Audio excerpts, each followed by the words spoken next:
아가 7장 1절.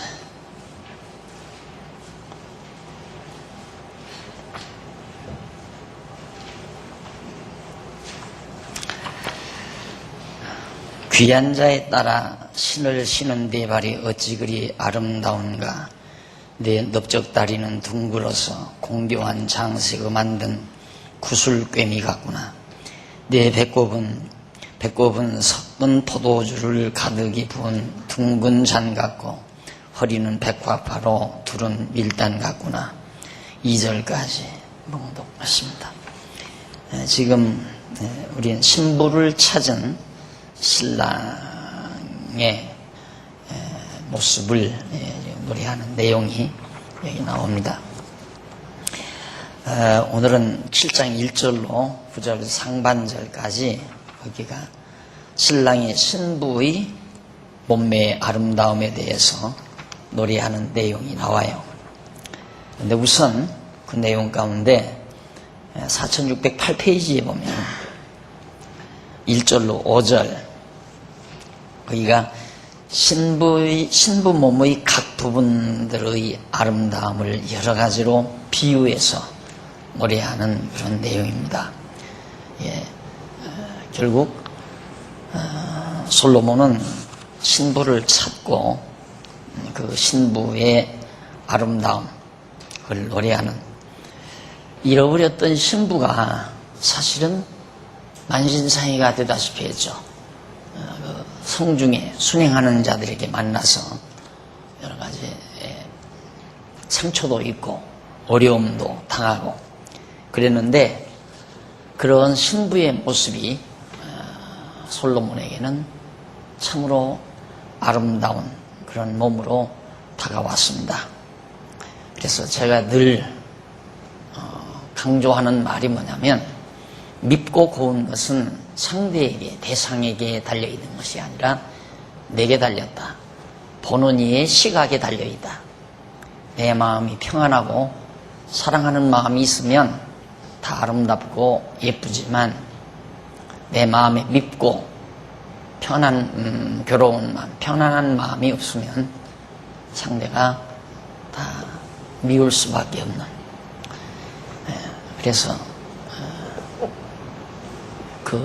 하나님께서 처음 하와를 지을 때에도 지어놓으시고 보기에 참 좋았다 했습니다. 보시기에 참 좋았다. 하나님이 가장 아름답게, 하나님 보시기에 예쁘게 아름답게 지어놨기 때문에 하나님은 항상 그 시각의 변화가 없습니다. 시각에 대한 가치 변화가 나타나질 않는다. 변함이 없으니까 하나님은. 그러나 인간의 시각은 늘 가변적이죠. 그래서 가변적인 시각을 가지고 밉다고 할 때 자기 자신에게 문제가 있는 것이 아니라 상대에게 문제가 있다고 생각하는 거죠. 상대가 늙었으니까 밉고, 상대가 주름이 많으니까 늙고 밉고, 상대가 정말 다 쭈그러졌기 때문에 밉다. 그래서 항상 상대적이라는 말을 쓰게 되죠. 하나님의 시각은 절대적 시각이다. 한번 아름답게 봤으면 어떤 경우에도 하나님은 아름답게 보신다는 사실입니다. 잃어버렸던 신부가 신랑을 찾는다고 밤중 헤매고 모진 시련도 겪고 상처도 있고 그랬는데도 신랑의 눈에는 가장 아름다운 신부의 모습으로 다가오게 됐다. 매우 고무적인 부분이라고 그렇게 생각을 합니다. 귀한 자에 따라 신은 네 발이 어찌 그리 아름다운가. 내 넓적다리는 둥글어서 공교한 장색을 만든 구슬꿰미 같구나 라고 노래하죠. 여기서 귀한 자의 이 말은 히브리 원문으로 나디브라고 해요. 이는 자발적인, 관대한, 귀인, 아량 있는 등의 뜻으로서 본문에서는 아량 있는이라는 형용사로 번역하는 것이 아주 자연스럽습니다. 그러니까 아량 있는 딸아, 이제 이런 얘기죠. 그리고 구슬꿰미는 금이나 은 또는 보석 구슬알들을 줄로 꿰어 만든 아름다운 장식품을 말하는데, 솔로몬 아량 있는 신부의 발이 아름다울 뿐만 아니라 넓적다리도 구슬깨미처럼 아름다운 것에 대해서 감탄하며 노래하는 내용입니다.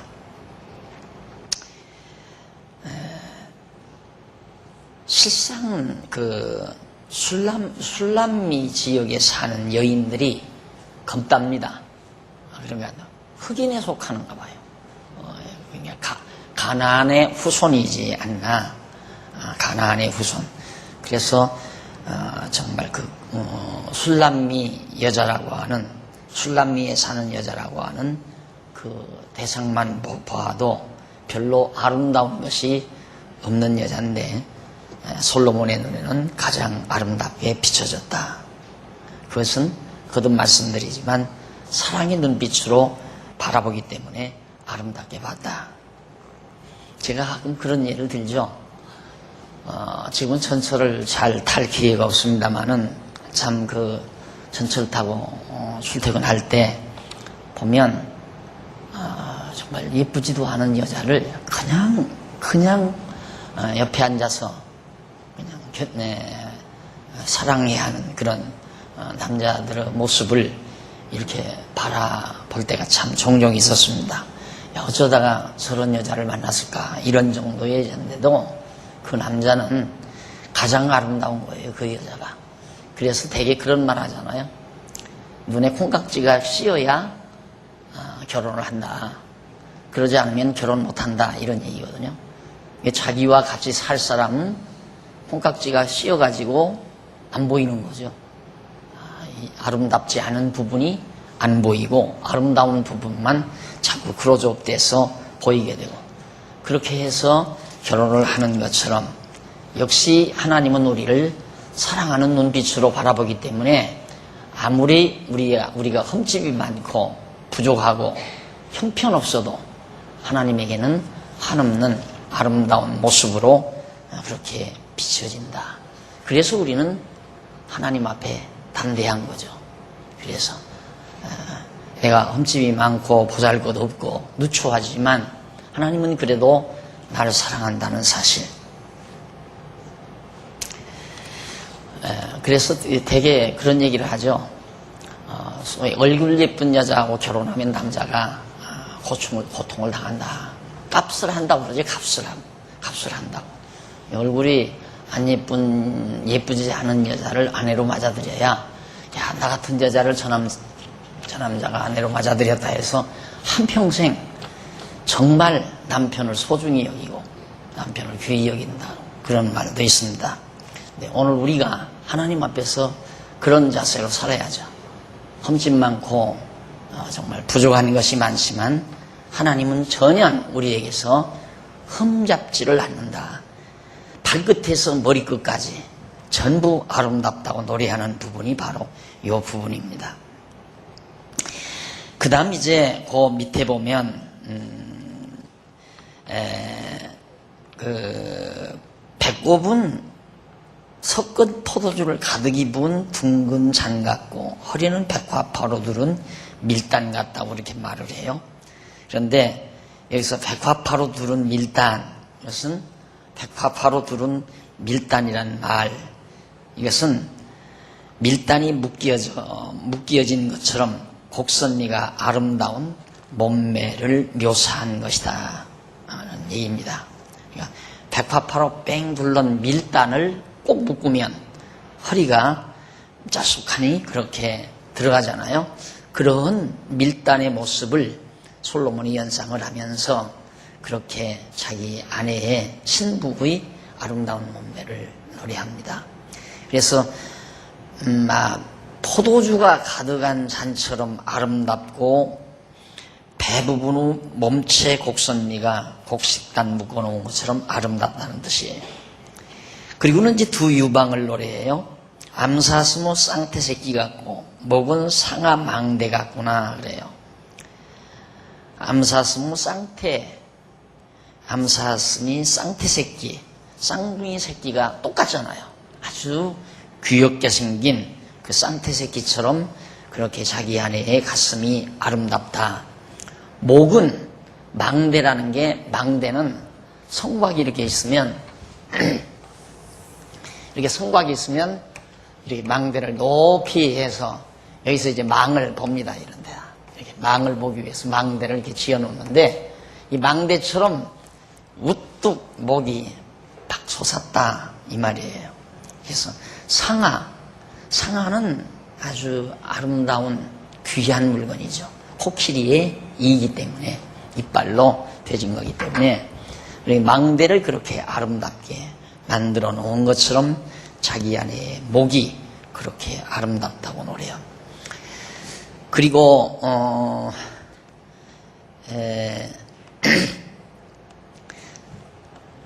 신부의 긴 목이 상아처럼 견고하게 망대처럼 높이 솟아 아름답다는 뜻으로 노래한 거고요.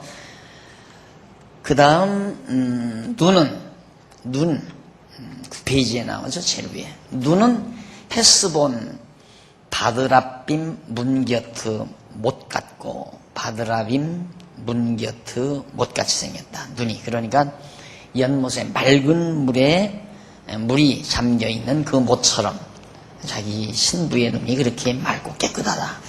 호는 다메섹을 향한 레바논 망대 같구나 라고 거기도 또 망대를 얘기해요.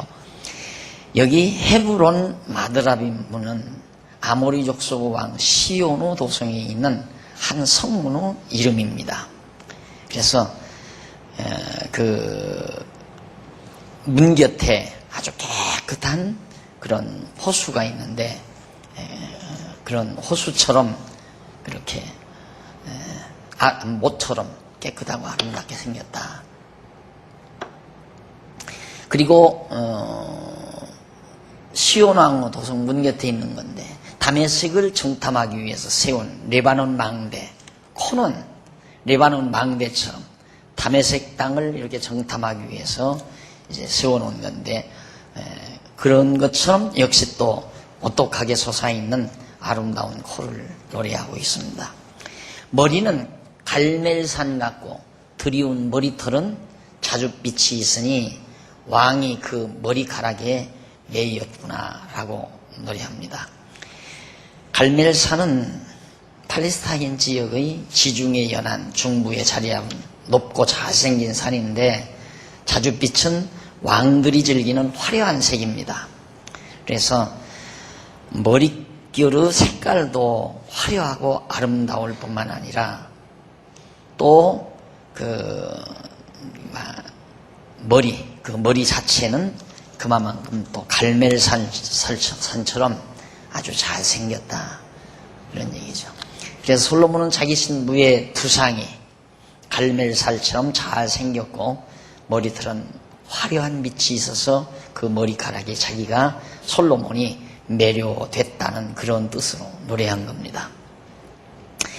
이러한 아름다운 노래의 역사적 배경을 살펴보면, 여호와 하나님께서는 예루살렘을 떠나 이방 땅 바벨론으로 사로잡혀가 있는 택한 이스라엘 백성에 대한 여호와의 사랑하심이 변하지 않고 여전히 그 백성을 아름다운 모습으로 여겨주시는 모습을 우리가 에레미야에서 다니엘서까지 살펴보면 그걸 알 수가 있습니다. 하나님께서 계속 사랑하는 백성에게 선지자를 보내잖아요. 그 선지자를 왜 보내느냐면, 내가 너희들 안 버렸다는 얘기예요. 너희들이 나를 저버리고 이방신 섬기고 나를 떠났지만은 나는 너희들을 저버리지 않는다. 반드시 내가 너희를 찾겠다. 그걸 선지자들을 통해서 계속 이렇게 소식을 전하는, 그래서 에레미야 선지자, 에스겔 선지자, 다니엘 선지자, 선지자들을 그 포로 기간에 계속해서 백성들에게 보냅니다. 자, 예를 들어서 정말 신부가 잘못하고 친정으로 가 있습니다. 친정으로 가 있는데 감히 이제 나왔으니까, 보따리 싸가지고 나왔으니까 찾아갈 수는 없고, 정말 그때 신부가 기다리는 건 혹시 다 내 잘못을 용서하고 신랑이 나를 데리러 왔으면 좋겠다. 그것이 유일한 소망 아니겠어요? 하나님이 바로 그런 그런 장면을 지금 솔로몬이 노래하면서 하나님의 사랑을 우리에게 묘사해 주는 거예요. 왜 그러냐면 하나님의 사랑이 워낙 크고 인간들이 가히 이렇게 짐작을 못하기 때문에 인간적 상황에서 최상급으로 지금 노래를 비유적으로 노래를 하는 거죠. 문학적 방법에 의해서. 그러니까 그런 상황을 한번 생각해 보십시오. 만약에 남편에게 잘못을 저지르고 보따리 싸가지고 친정으로 가 있다. 혹시나 용서하지 않으려나. 이제나 저제나 편지 한 장이라도 보내지 않을까. 혹시 날 찾으러 오진 않을까. 이게 오직 유일한 소망 아니겠어요? 하나님은 그렇게 하셨다는 얘기죠. 계속 나는 안 변했다. 어서 나한테 돌아와다오. 빨리 와다오. 이런 하나님의 절대적인 사랑, 이것이 곧 우리가 그분을 경외하는 힘이 되는 겁니다. 이런 사랑 때문에, 하나님의 크신 절대적 사랑 때문에 우리는 바로 영원한 나라의 소망을 분명하게 가지고 살 수 있는 근거도 되는 거죠. 이러한 장차 이루어질 역사 섭리의 바탕을 두고 솔로몬이 노래한 거기 때문에 정말 우리로서는 아름다운 노래다, 그렇게 말하지 않을 수가 없습니다. 그 다음 이제 6절로 9절 상반절까지 보면요, 솔로몬이 거듭 신부의 키를 비롯한 유방과 콧김과 이부의 아름다움에 대하여 노래를 합니다. 솔로몬은 신부를 향해서 사랑아, 네가 어찌 그리 아름다운지, 어찌 그리 화창한지 쾌락하게 하는구나 라고 노래를 합니다. 여기 화창한지라는 말, 나엠이라는 말인데, 이는 유쾌하다, 뛰어나게 아름답다, 즐거워하다 등의. 그러니까 여기서는 화창한지라는 말은 아주 뛰어나게 아름답다라고 번역하는 게 좋겠죠. 그래서 솔로몬이 자기 신부가 아름답고 뛰어나게 아름다워 자기를 즐겁게 한다는 뜻으로 노래하는 거죠. 예, 거듭 얘기지만 아내가 사랑스럽게 보여야 남자는 행복하죠. 예, 아내를 사랑의 눈빛으로 바라보면 아름답게 보이고, 아름답게 보일 때 남자는 행복한 거 아니겠습니까? 근데 그것이 누구의 시각이냐? 보는 이의 시각에 달려있다. 그런 얘기입니다. 그래서 하나님이 불변의 사랑의 눈빛으로 죄 많은 우리들, 흠집 많은 우리들을 바라보시기 때문에 그 사랑의 눈빛이 하나님 스스로를 유쾌하고 즐겁게 하신다. 그러니까 하나님은 당신이 아름답게 지어놓으시고 그 아름다움에 하나님 즐겨하시고 기뻐하시고 그렇게 생각을 하시면 틀림이 없습니다. 그러니까 하나님은 당신 좋으신다고 해요. 좋으신 대로 한다고 했잖아요. 하나님은 당신 좋으신 대로, 당신이 보시기에 좋게 즐겁게 만들어 놓으시고 섭리해 가신다. 그러면서 네 키는 종려나무 같고 네 유방은 그 열매송이 같구나 라고 노래합니다. 솔로몬은 자기 신부의 키가 종려나무처럼 환칠하고 유방은 그 열매송이처럼 풍만하고, 종려나무가 아주 키가 크잖아요. 그리고 그 열매가 아주 풍성하고, 그래서 자기 신부의 바로 키와 가슴이 그렇게 아름다움을 이런 나무에 비유해서 노래하고 있습니다. 그리고 솔로몬은 네가 말하기를 종려나무에 올라가서 그 가지를 잡으라 하였나니 라고 노래했습니다. 곧 솔로몬이 키가 큰 자기 신부에게 접근해서 신부의 아름다운 몸을 끌어안겠다고 말합니다. 그런 뜻으로 노래합니다. 그러니까 어서 내 곁으로 오면 내가 내 품에 당신을 안아주겠다, 그런 얘기죠. 내 유방은 포도송이 같고 내 콧김은 사과 냄새 같고 내 입은 좋은 포도주 같을 것이니라, 꼭 그렇게 말합니다. 한번 텔레비를 보니까 젊은이들이 이제 이렇게 쌍쌍 찾는 그런 프로를 하더라고요. 그런데 누가 그런 얘기를 해요. 아주 좋은 사람을 만났대요. 아주 딱 인상이 좋았는데 가까이 가서 딱 말을 하는 순간 입냄새가 아주 고약하게 났다는 얘기예요. 그래서 정이 다 떨어졌다. 이런 얘기를 하는데, 솔직히 술남미 여인의 입에서 무슨 그렇게 아름다운 좋은 냄새가 나겠어요. 사람 입에서나 코에서나 좋은 냄새 없습니다. 다 이 냄새 속에서 나오는 거기 때문에 아무래도 좋은 냄새가 없죠. 그런데 사랑하는 마음은 그 냄새를 좋게 받아들이도록 되어 있습니다, 인간은. 그러니까 그 짐승들을 보아도 알잖아요.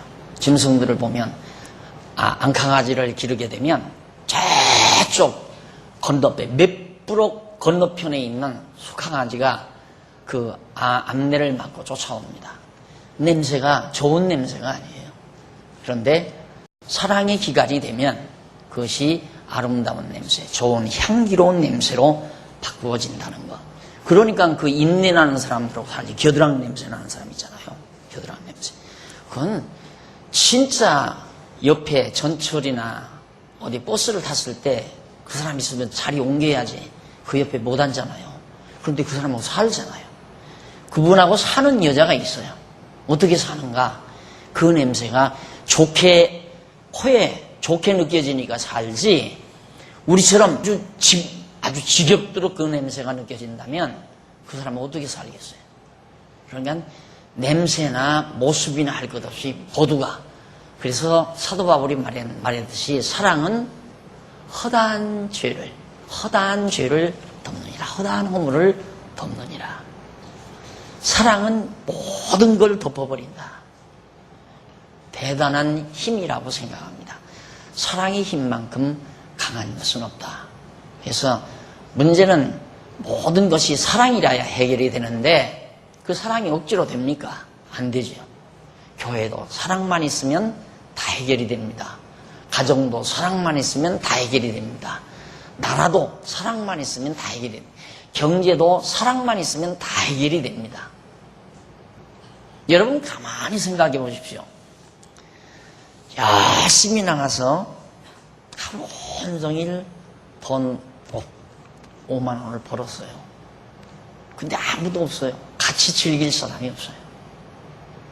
그러면 그 5만 원 번 내서 10,000원 하나 헐어가지고 포장마차집에 앉아서 꼼장어 구워놓고 소주 몇 잔 먹는다 하십시다. 그건 무슨 재미가 있겠어요? 그러니까 팔자탄식하면서 먹는 거예요. 즐거움이란 함께해야, 사랑하는 사람들하고 함께해야 된다는 거 다 알아요. 그런데 묘하게 사람들은 함께할 생각을 안 해요. 근데 교회라고 하는 것이 바로 함께할 생각을 해야 교회지, 교회 안에서도 경쟁하려고 한다면 교회 뭐하러 해요? 밖에 나가서 해야지. 밖에 다 경쟁하는 사람들 만나 있어요. 경쟁하는 사람들. 그러니까 교회 안에는 서로 사랑하는 마음이 있어야 되고, 사랑하기 때문에 함께하고 싶고, 그래서 좋은 일이 있어도 말을 해서 같이 기뻐할 마음. 그런데 아직도 내가 답답한 게 좀 가끔가다 안타까운 게 뭐냐면, 어느 가정에 참 좋은 일이 있어요. 투자를 했는데 엄청나게 잘 사업이 돼서 돈이 잘 벌려요. 주식 투자를 했는데 많은 돈을 벌었어요. 쉬쉬해요. 말 안 해요. 왜 안 하는가? 질투하는 사람들이 있을까 봐서. 교회는 그러면 안 되잖아요. 누가 돈 벌었다면 다 박수 쳐야 되고, 안 그래요? 누가 어려움 겪었다면 함께 정말 걱정하고 근심해줘야 되고, 그래야 재밌는 거 아니겠습니까? 그래야. 그런데 그게 잘 안 된다. 근데 아주 사악한 인간의 마음이 뭐냐면, 나는 성공했는데 누구는 망했다 하면 성공의 기쁨이 훨씬 더 증폭되는 거예요. 그게 사악한 인간의 마음에서 오는 거거든요. 나도 가끔 차를 몰고 지방에 갔다 이렇게 오면 토요일 날 만나면 기분이 좋더라고요, 솔직히. 옆에는 다 서 있는데 우리만 전용선 타고 막 달릴 때는 기분이 좋아요. 그것이 사악성이죠. 그걸 빨리 느껴야 돼요. 아, 이러면 안 되는데. 그런데 그걸 당연하게 그냥 받아들이고 살아요. 그리고 혼자만 기뻐하려고 그러고. 좋은 일을 혼자만 하려고 하고, 그럼 교회 뭐하러 다녀요? 여기 나와야 꼭 천국 가나요? 택한 백성은 천국 다 가요. 여기 안 나와도 천국 가요. 우리가 교회를 나오는 건 좋은 일을 같이 하고, 같이 기뻐하고, 같이 즐거워하고, 함께 해야. 그저께 어느 분이 그래요. 혼자 무슨 재미로 그걸 하느냐 이거예요. 뭐 돈을 써서 뭐를 이렇게 하는데 나 혼자 무슨 재미로 그걸 하느냐 이거예요. 그게 옳은 말 아니에요? 그게 옳은 말. 그런데 대부분의 모든 사학성을 가지고 있는 사람들은 좋은 일을 혼자만 하고 싶은 거죠. 나는 했는데 너는 못했다. 거기에서 이제 우월감이 살아 움직이니까. 요즘 동계올림픽 하지만은 수십 명을 울게 하고 한두 사람이 웃는 거예요. 은메달도 안 웃어요. 금메달 때문에 안 웃어요. 웃는 사람은, 진짜 웃는 사람은 금메달 하나예요. 그런 인간의 심리가 꽉 차 있는 것이 우리 주변이에요. 우리는 거기서 좀 탈피해보자는 것이 교회 아닙니까? 함께 기뻐하고, 함께 즐거워하고, 함께 행복해하고, 함께 사랑하고, 이루고 살자는 것이 교회인데, 그게 그렇게 쉬우냐 이거예요. 성령께서 각자의 마음을 움직이시고 그렇게 역사에 가야 되죠. 그렇게 우리의 마음을 인도해 가야 되지. 그러지 않으면 함께 하려는 마음보다는 혼자 하고자 하는 마음이 강한 것이 인간의 사악성이다. 그래서 사랑은 허다한 죄를 다 덮는다. 오늘 우리 성도님들이 정말 사랑하는 마음이 있다면 모든 성도들의 허물이 덮어지니까 다 아름답게 보이고 다 사랑스럽게 보이고 그렇게 되어야 정말 완벽한 천국이 되는 거거든요. 근데 지상에서는 완벽할 수는 없다고 그랬죠. 우리는 항상 반성을 하며 살아야 돼요. 항상. 누가 땅 샀다면 배 아프다면서요. 그런 거 있잖아요. 인간에게 그런 사악성이 딱 올라올 때 내가 왜 이러나. 그리고 다시 한번 들었던 말씀을 다시 생각나게 되면 내가 어리석구나, 미련하구나. 함께 기뻐할 마음이 생기는 그런 삶이 매우 중요하다. 왜? 하나님이 그렇게 우리를 사랑하기 때문에 우리도 서로 사랑하라. 사도 요한이 그러잖아요. 하나님은 사랑이시라. 하나님께서 우리를 사랑했으니 너희도 사랑하라. 라는 말로 훈계한 말씀을 우리가 기억한다 하더라도 이런 엄청난 깊은 정말 사려 깊은 사랑의 메시지가 이 아각 노래 속에 깊이 담겨 있다. 그래서 사랑의 열기를 품는 콧김이 사과 냄새처럼 상큼하고 입은 포도주처럼 사랑의 감정을 북돋게 한다는 그런 뜻으로 바로 이렇게 솔로몬이 노래를 했습니다. 여러분 아기 낳아서 한 돌 전에 저도 이제 아기들 많이 받으면 보잖아요. 아기 낳아서 한 서너 달 되면 안고 오기 때문에. 근데 물론 마침 일찍 일어나 다 목욕시키고 그러고 와도 예배 드리고 어쩌고 하다 보면 막 아기가 다 볼일 다 보고 그러다 보면 이제 기저귀에서 냄새도 나고 그러잖아요. 또 젖 먹다가 흘리면 젖 냄새도 나고. 근데 딱 품으면 그냥 냄새가 나잖아요. 애기 냄새. 그런데 내 새끼 아닌 애기 냄새가 좋을 사람 하나도 없죠. 그렇죠? 부리부리한 냄새 나잖아요. 또 정말 큰일이 놔보세요. 애기 건강하지 못한 애기의 큰 물건의 냄새는 진짜 코가 부러질 정도로 나봅니다. 근데 엄마는 그건 몰라요. 엄마가 그걸 알면 그런 애기를 사람들 옆으로 안 데리고 가죠. 엄마는 그 냄새가 구수하게 들립니다. 왜? 사랑하기 때문에 그런 거예요. 그래서 사랑은 정말 모든 허물을 덮는다는 것을 다시 한번 우리가 깊이 이해할 수가 있습니다. 자, 이러한 노래의 역사 배경, 우리가 거듭 말씀드리지만, 참, 택한 이스라엘 백성을 사랑하셔서 끝까지 버리지 아니하시고 품에 안아주시는, 끝내 하나님 당신 품에 안아주시는 하나님의 사랑을 역사적인 배경 속에서 노래한 겁니다. 자, 이렇게 해서 결국 창세전에 작정하신 뜻에 대해서, 뜻을 따라서 백성을 사랑하시는 여호와의 변함없는 영원한 사랑을 시문학적 방법으로 노래를 한 거죠. 자, 이렇게 해서 이제 일단은 7장 9절 상반절까지 해서 바로 잃어버린 신부를 찾은 신랑의 노래가 바로 소개됐습니다. 그 다음 이제 7장 9절 하반절에서 8장 5절까지 보면 이는 신랑 신부의 상봉 장면입니다. 급기야는 헤어졌던 신랑 신부가 서로 만나게 됩니다. 만나게 되는데 우선 13절까지는 9절 하반절에서 13절까지는 신랑과 사랑할 것을 약속하는 신부의 아가를 노래하는 내용입니다. 이게 신랑의 화답, 신랑의 사랑에 대해서 화답하는 신부의 노래죠. 그리고 8장 1절로부터 4절은 신부가 친정집에서 신랑과 사랑한다는 아가를 노래합니다.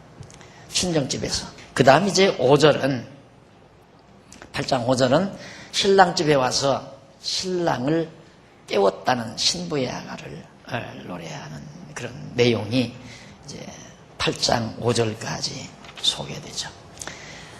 자, 이간의 역사적인 섭리는 여호와 하나님께서 일찍이 모세를 통해서 언약하신 말씀대로 이루어준 거죠. 남쪽 유다 모세를 통한 언약대로 바벨론에 사로잡혀 가게 됩니다. 그 후에 70년이 지나서 다시 돌아오죠. 다시 돌아와서 예루살렘에서 성전을 다시 짓고 여호와 하나님을 경외하게 됩니다. 그 역사적인 배경을 바로 헤어졌던 신부를 찾아서 신랑이 갑니다. 신부의 친정집으로. 거기서 만나가지고 신부를 이끌고, 떠나버린 신부를 다시 이끌고 돌아오는 하나님의 너그러우신 사랑의 마음을 바로 이런 노래에 담고 있는 겁니다. 그러면 우선 7장 하반절로부터 13절까지 신랑과 사랑할 것을 약속하는 신부의 아가 내용인데, 거기 보면 이 포도주는 나의 사랑하는 자를 위하여 미끄럽게 흘러내려서 자는 자의 입으로 움직이게 하느니라. 나는 나의 사랑하는 자에게 속하였구나. 그가 나를 사모하는구나. 나의 사랑하는 자야, 우리가 함께 들러가서 동네에서 유숙하자. 우리가 일찍이 일어나서 포도원으로 가서 포도움이 돋았는지 꽃술이 폈는지 석류꽃이 피었는지 보자. 거기서 내가 나의 사랑을 내게 주리라. 합한 채가 향기를 토하고 우리의 문 앞에는 각양 귀한 실과가 새것 묵은 것이 구비하였구나. 내가 나의 사랑하는 자 너를 위하여 쌓아둔 것이로구나. 이것이 이제 신부가 노래한 거죠.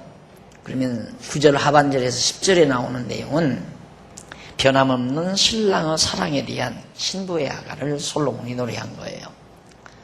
이 포도주는 나의 사랑하는 자를 위하여 미끄럽게 흘러내려서 자는 자의 입으로 움직이게 한다 라는 내용인데, 신부는 사랑의 감정을 북돋게 하는 포도주 같은 자기 입이 신랑을 위해 잠자코 있는 입으로 들어가서 매끄럽게 움직인다는 뜻으로 그렇게 노래를 했습니다.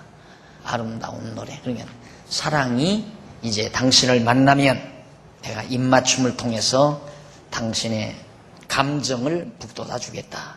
그런 얘기죠. 곧 신부의 뜨거운 입을 잠자고 있는 신랑의 입에 입맞춤을 통해서, 그러면서 나는 나의 사랑하는 자에게 속하였구나. 그가 나를 사모하는구나.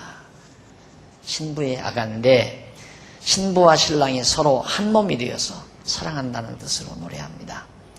자, 결국 이제 나는 당신이 나를 그처럼 사랑하고 기다린다니까 내가 당신을 만나면 정말 당신에게 완전히 빠져들겠다. 그런 의미로 신부가 노래하는 것을 솔로몬이 대행해서 노래를 부른 거죠. 이건 물론 하나님의 변함없는 사랑을 사모하면서 언약대로 예루살렘으로 돌아와서 여호와의 전을 수축하고 여호와 하나님을 경외하게 되기를 소원하는 그런 역사적인 배경을 깔고 있습니다.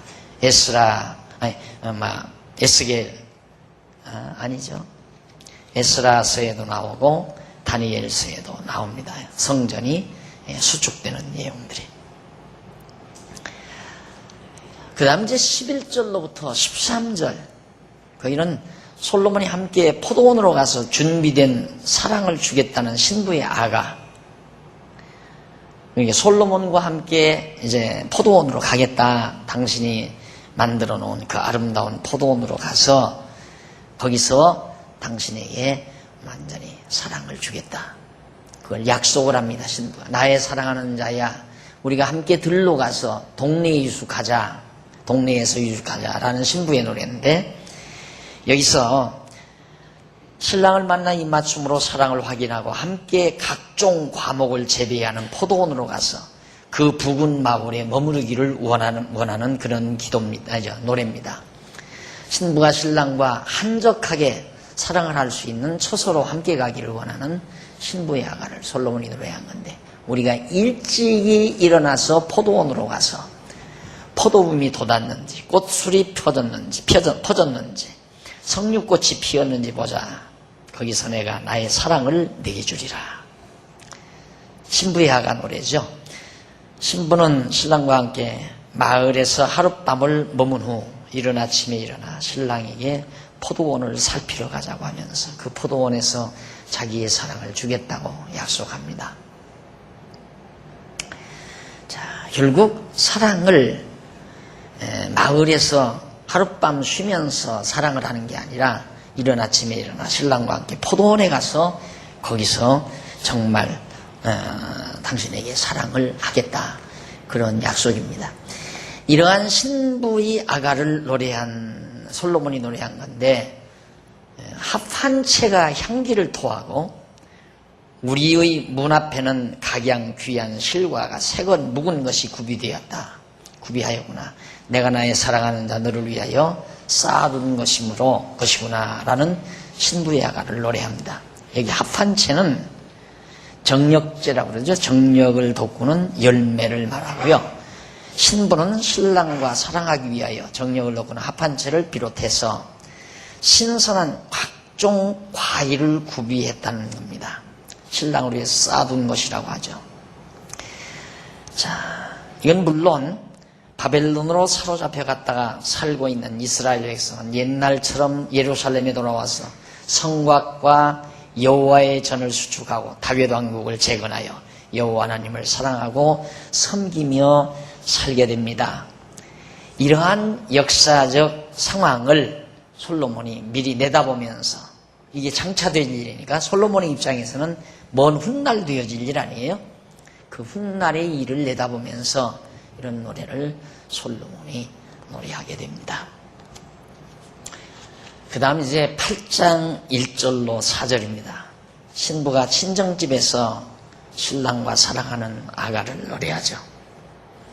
네가 내 어미의 젖을 먹은 오라비 같았다면 내가 밖에서 너를 만날 때에 입을 맞추고도 나를 업신여길 자가 없었을 것이라.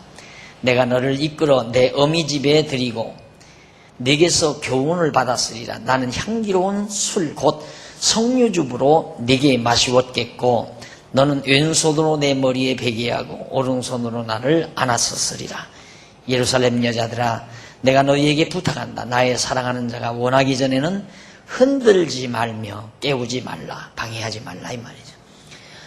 자, 여기서 15페이지 보면 4615페이지 제국줄에 보면 중간 솔로몬은 네가 내 어미의 젖을 먹은 오라비 같았다면 내가 밖에서 너를 만날 때에 입을 맞추어도 나를 업신여길 자가 없었을 것이라는 신부의 아가예요.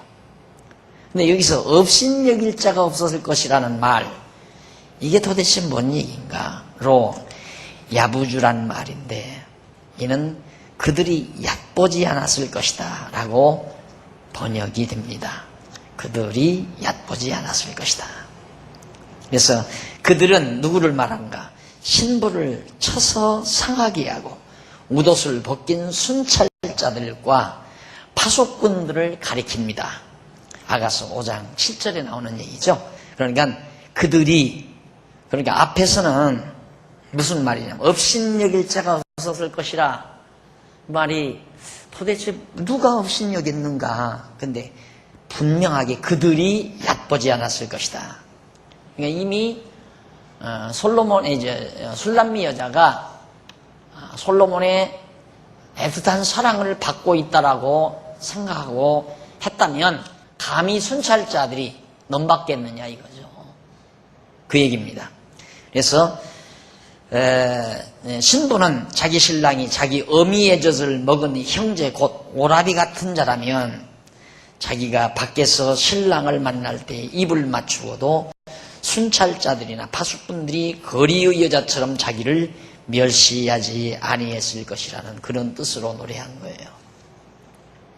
이러한 신부를 아가가 노래한 건데, 내가 너를 이끌어 내 어미 집에 들이고 내게서 교훈을 받았으리라. 내가 너를 이끌어서 내 어미 집, 친정집이죠, 드리고 내게서 교훈을 받았으니 나는 향기로운 술 곧 석류즙으로 내게 마시었겠고 너는 왼손으로 내게 베개하고 오른손으로 안았었으리라는 신부의 아가입니다. 여기 내게서 교훈을 받았으리라는 이 말, 무슨 뭔 얘기인가? 텔 라메덴이라는 말인데, 이는 3인칭 단수 여성용으로서 개역을 요하는 그런 부분입니다. 다시 번역을 해야 돼요. 개역을 해야 돼요. 석류즙은 기운을 돋구는 석류로 만든 즙을 말합니다. 따라서 본문은 뭐라고 번역해야 되냐면, 내가 당신을 이끌어 나를 가르치는 내 어미의 집으로 인도해서, 그러니까 어머니가 자기를 가르치지, 딸을 가르치지 신랑 솔로몬이 신부를 가리킨다는 말이 아니에요. 그래서 내가 당신을, 신랑을 이끌어서 나를 가르치는 내 어머니, 나를 교훈하고 나를 가르쳐준 내 어머니 집으로 인도해서 향기로운 술 곧 석류즙으로 당신에게 마시게 하고 당신의 왼손을 내 머리 아래에 두고 그 오른손에 끼어안음을 나는 당하고 싶다. 당신에게로부터 라고 개혁하는 것이 문맥의 흐름으로 보아서 아주 자연스럽습니다. 그래서 결국 신부는 자기 신랑을 친정집으로 맞아들여 접대도 하고 신랑의 아름다운 사랑의 품에 안겨 잠자리에 든다는 그런 뜻입니다. 이러한 신랑의 사랑에 대한 신부의 아가를 솔로몬이 노래한 건데, 솔로몬은 계속해서 예루살렘 여자들아, 내가 너희에게 부탁한다. 나의 사랑하는 자가 원하기 전에는 흔들지 말며 깨우지 말지니라 는 신부의 아가를 노래합니다. 신부는 완전히 신랑에게 푹 사랑에 취해서 깊이 잠들었는데, 이 사랑의 단잠을 예루살렘 다른 여자들아, 너희들은 절대 깨우지 말라라는 얘기죠. 그래서 성 안에 살고 있는 여자들에게 자기를 품에 안고 사랑에 취한 자기 신랑을 방해하지 말 것을 맹세케 한다는 뜻입니다. 이러한 역사적 배경은 뭡니까? 바벨론에서 돌아온 이스라엘 백성, 여러 선지자들의 예언대로 고국에 돌아와 여호와 하나님을 사랑하고 경외하며 살게 됩니다. 이러한 장차 이루어질 역사 섭리의 바탕을 두고 솔로몬이 노래한 거죠. 이제는 완벽하게 신랑을 잃어버렸다가 신랑이 잃어버린 신부를 찾아서 사랑을 고백하고 변함없는 사랑을 신부에게 확인시키므로 신부는 신랑에게 다시 돌아와 신랑과 다시 한번 만나서 아름다운 사랑을 나누며 살게 되는 그러한 사랑의 노래로, 아름다운 노래로 이스라엘 백성의 역사를 그렇게 노래하고 있는 겁니다. 그걸 보면 지난번에도 제가 말씀드렸지만 사실 이스라엘 민족의 이 포로기 70년. 이건 정말 고난, 수치, 좌절. 전부 비애에 속한 거죠. 부정적인 것들이에요. 부정적인 것들. 그런데 이 부정적인 기간 동안에도 솔로몬의 노래 속에는 사랑 노래. 이 기간을 배경으로 해서 가장 부정적인 그런 기간인데, 그러니까 역사의 표피는 가장 부정적인 것이었지만은 그 역사를 섭리해 가시는 하나님과 이스라엘 백성 사이에는 이 엄청난 사랑이, 변함없는 사랑이 여전히 지속되고 있다는 사실을 우리가 알 수가 있죠. 근데 우리는 항상 표피만 보고 살기 때문에 그래서 절망하기도 하고 낙심하기도 하고 그래서 괴로워하기도 하고. 상상을 해보십시오. 만약에 친정집에 가서 신랑이 잘못을 저지르고 어쩌다가 실수를 하고 잘못을 저지르고 염치가 없어서 결국 친정집으로 보따리 싸가지고 갔습니다. 가서 모진 고난, 동네 사람들로부터 손가락질도 당하고 태박 맞아 왔다고 천대도 당하고 정말 좌절, 수치심 이루 말할 수 없겠죠. 그런데 어느 날 엽서 한 장이 날라왔는데, 편지 한 통이 날라왔는데 신랑의 아름다운 편지입니다. 전화 한 통화가 왔는데 신랑의 목소리가 들려옵니다. 다 없어지죠. 고난도, 수치도, 좌절도, 손가락질도 다 사라져버리지 않겠습니까? 오늘 우리가 하나님의 사랑을 항상 확인하고 느끼고 산다는 것은 좌절을 모르는, 또 절망을 모르는 가장 힘있는 삶의 방법이라는 사실을 잊어서는 안 될 줄 압니다. 그래서 8장 5절에 나타나는 마지막 말씀, 신랑 집에 와서 신랑을 깨웠다는 신부의 아가를 노래합니다. 그 사랑하는 자를 의지하고 거친 들에서 오는 여자가 누구인고, 너를 인하여 내 어미가 신고한 너를 낳은 자가 애쓴 그곳 사과나무 아래서 내가 너를 깨웠도다 라고 말을 해요. 사랑하는 자를 의지하고 거친 들에서 올라오는 자가 누구인고 라는데, 이는 신부가 신랑을 의지하고 예루살렘으로 올라오는 모습을 신부 스스로가 꿈속에서 이렇게 바라보며 부른 사랑의 노래입니다. 그리고 너를 인하여 네 어미가 신고한 너를 낳은 자가 애쓴 그곳 사과나무 아래서 깨웠다. 그런데 여기 신고한다는 말은 몸부림치는 해산의 고통이죠. 해산을 위해 몸부림쳤다는 그런 뜻이고, 사과나무 아래는 신랑이 출생한 고향을 시적으로 묘사한 겁니다. 사과나무 아래서. 그러니까 신랑이 출생한 고향. 그러므로 본문은 신랑의 어머니가 신랑을 해산하려고 몸부림쳤던 그곳, 신랑을 낳은 자가 심한 고통을 당했던 바로 그곳 사과나무 아래서 신랑을 자기는 깨웠다. 그래서 신부가 자기 신랑과 함께 신랑의 고향에 이르러 신랑을 잠에서 깨어나게 했다는 그런 뜻으로 말한 거죠. 다시 말하면 시집에서 신랑의 품에 안겨 사랑하며 함께 잠이 들었는데 자기가 잠든 신랑을 깨웠다는 겁니다. 자, 이러한 노래, 역사적 배경은 바벨론에 사로잡혀 살고 있는 이스라엘 백성은 여러 선지자들의 예언대로 바사왕 고레스 칙령에 의해서 고국에 돌아와 성수축하고, 그리고 여호와의 전을 다시 중건을 하죠. 그리고 여호와 하나님을 사랑하고 경외하며 살게 됩니다. 이스라엘 백성들이 다시 재건하고 70년 후에 돌아와서 성전을 재건하고 하나님을 경외하며 사는 아름다운 사랑의 단꿈, 아주 아름다운 역사를 만들어가는 그런 모습을 이렇게 솔로몬이 아름다운 노래로 장식을 했습니다. 자, 대충 이렇게 해서 8장 5절까지 우리들이 살펴봤습니다. 다음 시간에는 불변의 사랑과 아가, 변함없는 하나님의 사랑에 대한 아름다운 노래죠. 여기서는 물론 시 자체에서는 변함없는 신랑의 사랑에 대한 아름다운 노래가 8장 6절로부터 14절까지 소개됩니다. 아마 마지막 부분이 아닌가 싶습니다. 14절까지. 이렇게 해서 다음 시간 우리가 공부하면 아가 내용을 다 마무리할 것 같습니다. 기도하십시다. 살아계신 하나님 아버지, 하나님이 우리를 얼마나 사랑했는지를 알지 못하고 살 때가 참 많습니다.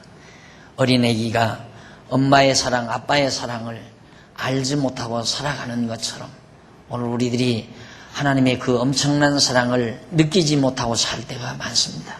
그래서 슬프고, 그래서 좌절하고, 그래서 우리는 절망 가운데 빠져들고, 하나님 아버지, 우리로 하여금 하나님의 크신 사랑을 늘 감지하며 살 수 있도록 명철함을 주시고 총명을 허락해 주시옵소서.